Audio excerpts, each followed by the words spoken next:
इधर देखो बेटा, आज हम जिस टॉपिक को पढ़ने जा रहे वो टॉपिक है आपका, हम पढ़ रहे थे बेटा एल्कीन के रासायनिक गुण।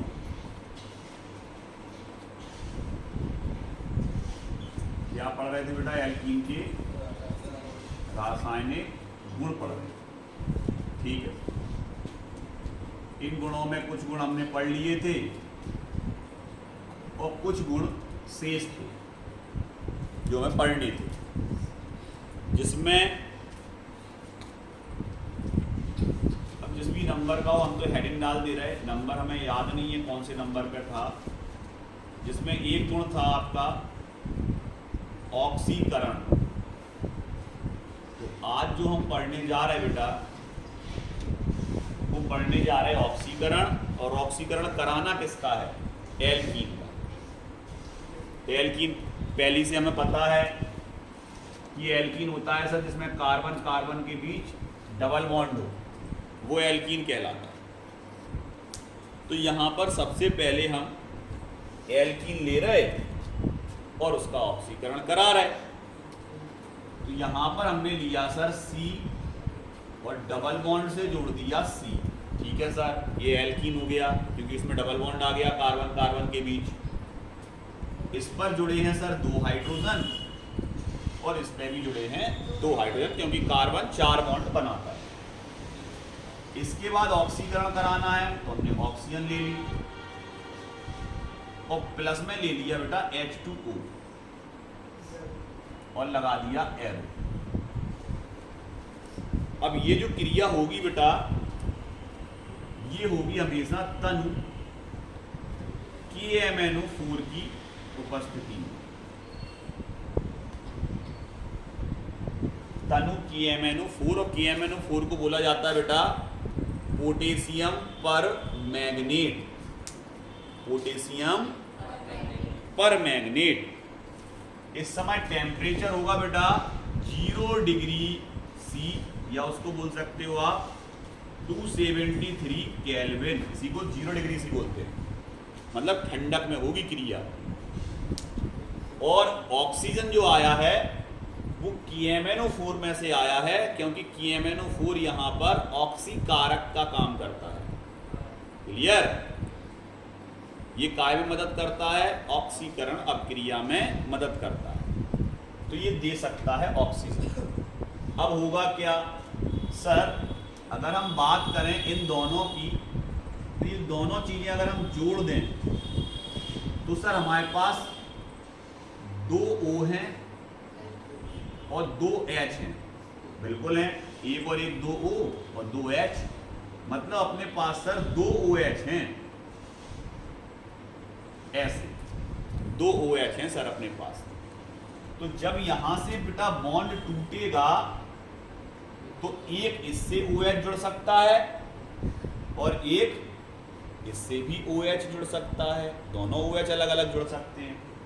तो बनेगा क्या सर? बनेगा क्या वो हमें समझ में आ गया। 2 OH हैं अपने पास, इन दोनों को मिला के तो ये बनेगा CH2, आगे को ले ले रहे थोड़ा, CH2 सिंगल बॉन्ड CH2 और इससे भी OH जुड़ गया और इससे भी OH जुड़ गया। क्लियर? इसका नाम क्या है बेटा? तो आप कह दोगे सर इसका नाम है एथीन। क्या नाम है बेटा? एथीन।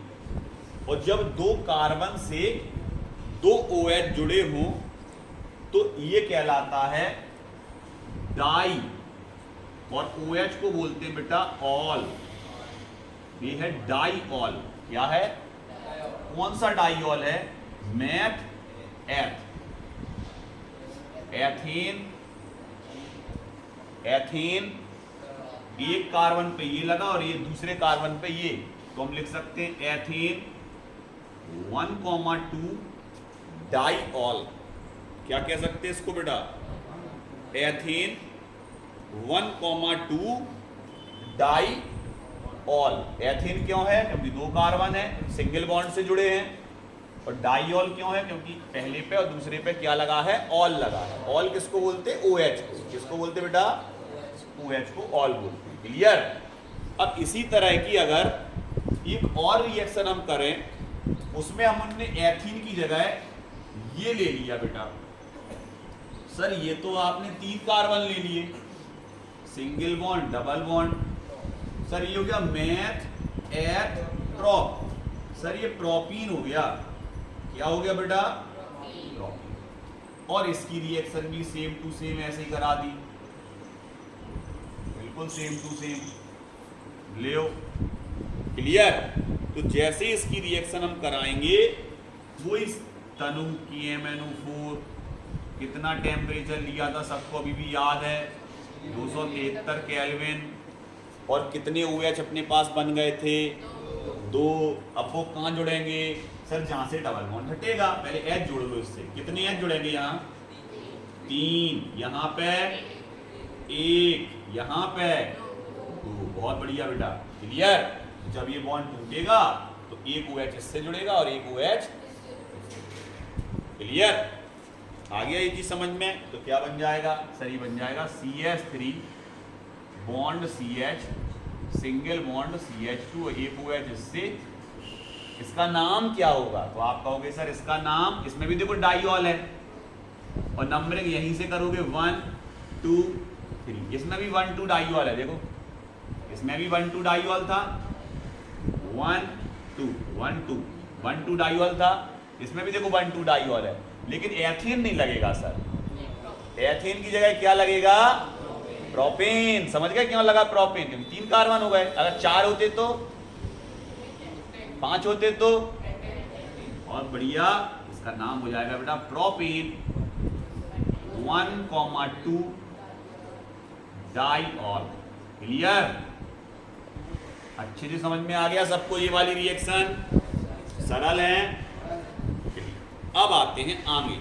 अब आगे जो हम बेटा रिएक्शन पढ़ने जा रहे, उन रिएक्शन पे आप विशेष ध्यान दोगे। अब क्या पढ़ने जा रहे हैं सर हम? ओजोनी अपघटन। क्या पढ़ने जा रहे हैं? ओजोनी अपघटन। चलो स्टार्ट करते हैं बेटा। समझ गए? यही वाली रिएक्शन लिखनी है आपको, जहां जगह छूटी है। ठीक है, वो भी हम लिखी लिखाई तो मैं सब भेज दें, वो टेंशन। इधर देखो, अब हम पढ़ने जा रहे हैं बेटा ओजोनी अपघटन। बेटा अपघटन का मतलब होता है टूटना, वियोजित होना। ओजोनी मतलब ओजोन के द्वारा टूटना। तो ओजोन का फॉर्मूला क्या होता है? कक्षा 10 में आपने पढ़ा है O3। O3 होता है ओजोन, इसकी परत पाई जाती है हमारे स्ट्रेटोस्फीयर में, है ना? और ये सूर्य से आने वाली पराबैंगनी किरणों को रोकती है। क्लियर? तो यहां पर अगर अपन बात करें ओजोनी अपघटन की, तो भैया किसका ओजोनी अपघटन करा रहा है? तो आपने कहा सर फिर से ले लो आप इसको, CH2 डबल बॉन्ड CH2। अब इसका नाम क्या बार बार बताएंगे? अभी तो बताया था तुमने, क्या था इसका नाम? बस सुट्ट से नहीं बैठने, कहा तो नाम एथीन। क्लियर? इस एथीन की हम क्या करा रहे हैं बेटा? रिएक्शन। क्योंकि ओजोनी अपघटन चल रहा, इसलिए रिएक्शन हम ओजोन से कराएंगे। तो जब ओजोन से रिएक्शन करता है एथीन, डायरेक्ट रिएक्शन हो जाती है। तो ओजोन से रिएक्शन करता है तो इसके दोनों बॉन्ड टूट जाएंगे बेटा, ये पीछे। अभी तक कितना टूट रहा था? ओजोनी अपघटन में कितने टूट जाते? याद रखना है। क्लियर? तो जब ये, इसको अपन ऐसे भी लिख सकते हैं ना बेटा? हाँ सर, तो लिख सकते सर इसको ऐसे, क्यों नहीं लिख सकते? बात तो वही है, चाहे डायरेक्ट CH2 लिख दो या बॉन्ड लगा के लिख दो। अब ये दोनों बॉन्ड टूटेंगे तो ये ऐसा बचा।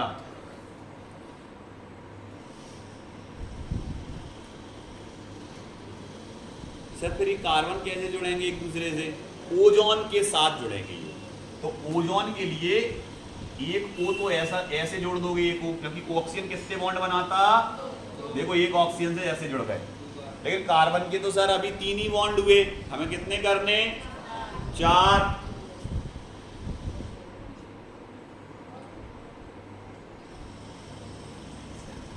सर देखो, हर ऑक्सीजन के 2 बॉन्ड होंगे, गिन लो चाहे।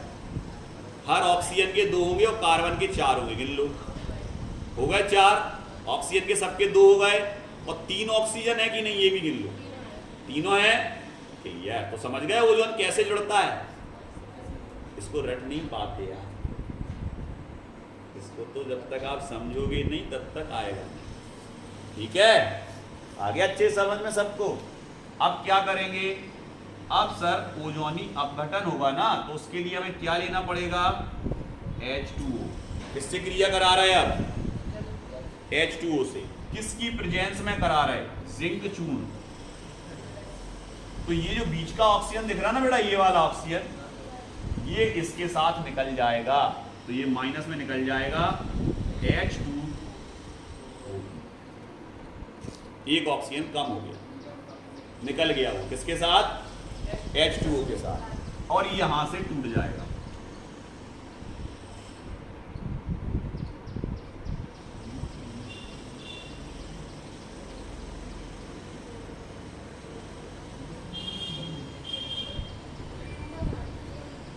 क्या हटा सर, HCHO। सर कितना सिंपल है सर,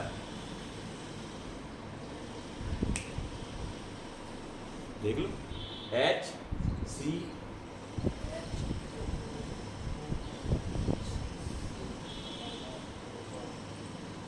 क्या बना सर, ये बना फॉर्मेल्डिहाइड। क्या बना है बेटा, फॉर्मेल्डिहाइड बन गया बेटा। इसी को हम क्या बोल सकते सर, जहां CHO लग जाता है ना बेटा, उसे अल बोलते हैं। क्या बोलते हैं, अल।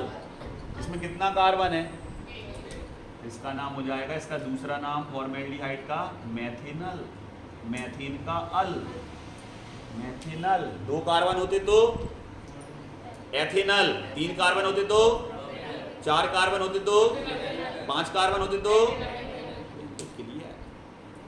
अब मालूम हम क्या कहना चाह रहे हैं आपसे।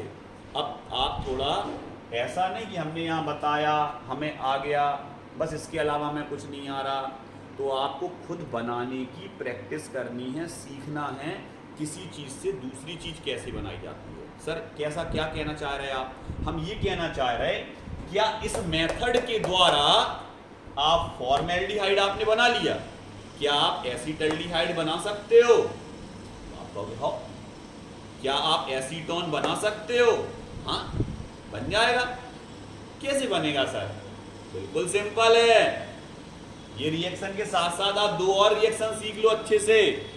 क्या करना है उसमें, उसमें कुछ नहीं करना है, यहां पर कर देना है तुम्हें CH3। देखो गौर से, एक CH3 ले लिया बेटा, अच्छे से समझना इस चीज को, बहुत जबरदस्त चीज है। एक CH3 लिया, केवल एक, तो इसे क्या कर दोगे तुम, CH3, यहां का देखो H हटाया, तो यहां का भी हमने H हटानी नहीं है, लो इस H को क्या बदल दिया हमने, CH3। तो गौर से देखो, इसमें एक फॉर्मेल्डिहाइड है और एक एथिनल है और एक मेथिनल है। ये मेथिनल, ये एथिनल। आ गया समझ में। हमने भी नहीं, हमें दोनों ही एथिनल ही बनाने थे, तो तुम कहोगे नो प्रॉब्लम सर, बना देंगे। अब यहां का H हटा तो ये वाला H भी काय में कन्वर्ट हो जाएगा। अब दोनों क्या बन गए,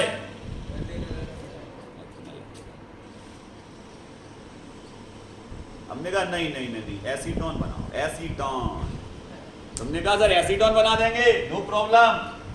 इसको भी क्या कर दिया, CH3, तो एक बन गया CH3CO। और से देखना बेटा, CH3 क्लियर, CH3C, इधर से देखो CH3, इसको भी क्या कर दिया CH3CO, CH3, ये बन गया एसीटोन। क्या बन गया बेटा, एसीटोन CH3CO CH3। अब हम कह रहे हैं नहीं नहीं प्लस में दूसरा क्या बना, दूसरा आप कह दोगे सर वही है जो था एथेनल, एक एथेनल है एक एसीटोन है। हमने कहा नहीं दोनों एसीटोन बनाने हैं।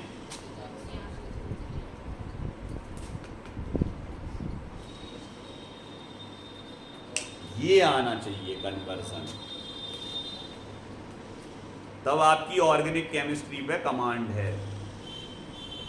अब उसने कहा ओजोनी अपघटन के द्वारा एल्कीन से फॉर्मेल्डिहाइड बनाना आता है। हाँ सर। फॉर्मेल्डिहाइड प्लस एसिटल्डिहाइड बनाना आता है। हाँ सर। दोनों एसिटल्डिहाइड। हाँ सर। एक एसीटोन और प्लस एक एसिटल्डिहाइड। हाँ सर। दोनों एसीटोन। हाँ सर। अब आया समझ में? हम इससे सब बना सकते हैं, लेकिन रिएक्शन देखो सेम ही चल रही है, बस केवल बदलना क्या है, H हटा के CH3 जोड़ना है। एल्काइल ग्रुप बोलते इसको, एल्काइल ग्रुप बदल दोगे उसी हिसाब से प्रोडक्ट बन जाता। आ गया? सिंपल है, सरल है, कठिन तो नहीं लग रहा। ओजोनी अपघटन अच्छे से आ गया बेटा। मोस्ट इंपॉर्टेंट रिएक्शन है एमपी बोर्ड एग्जाम के हिसाब से 11th क्लास के लिए। क्लियर?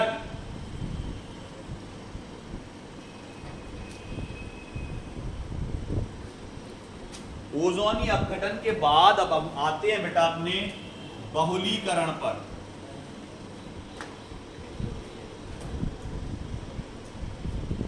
अब सर बहुलीकरण क्या होता है? तो बहुलीकरण की अगर हम बात करें बेटा, तो बहुलीकरण में एकलक अणु मतलब छोटे अणु जुड़कर बड़े अणु का निर्माण करते हैं। तो हमने ले लिया CH2 double bond CH2। Sir इसका नाम तो रट गया बिल्कुल, एथीन। कितने ले लिए? अगर आगे आपने N लगा दिया मतलब ये सबके सब अणु अलग अलग हैं। कैसे हैं? अलग अलग। तो अगर इसके आगे N लगा दिया तो ये जितना भी संख्या हो N 100, 1000, 2000, 5000, 10000 जो भी N का मान है वो सभी अणु अलग अलग हैं। कैसे हैं बेटा? अलग अलग। लेकिन यही क्रिया जब आप इन्हीं अणुओं को उच्च ताप और उच्च दाब पर उत्प्रेरक के उपस्थिति में इसकी क्रिया कराएंगे आपस में इन अणुओं की। क्लियर? तो ये बीच का बॉन्ड टूट जाएगा और ये बन जाएगा CH2 सिंगल बॉन्ड। दोनों तरफ बॉन्ड क्या हो जाएगा? खाली। और ये आपस में जुड़ते चले जाएंगे। कैसे? कैसे? CH2 bond CH2 bond CH2 bond CH2 bond CH2 bond CH2 bond CH2 और ऐसे ही, और लास्ट में जाके फिर खत्म। और अगर कुछ जुड़ना है तो और आ जाओ, इस तरफ से जुड़ना है और आ जाओ। इसको बोलते हैं हम बहुलक। और बहुलक में क्या बन गया? ये एथीन था।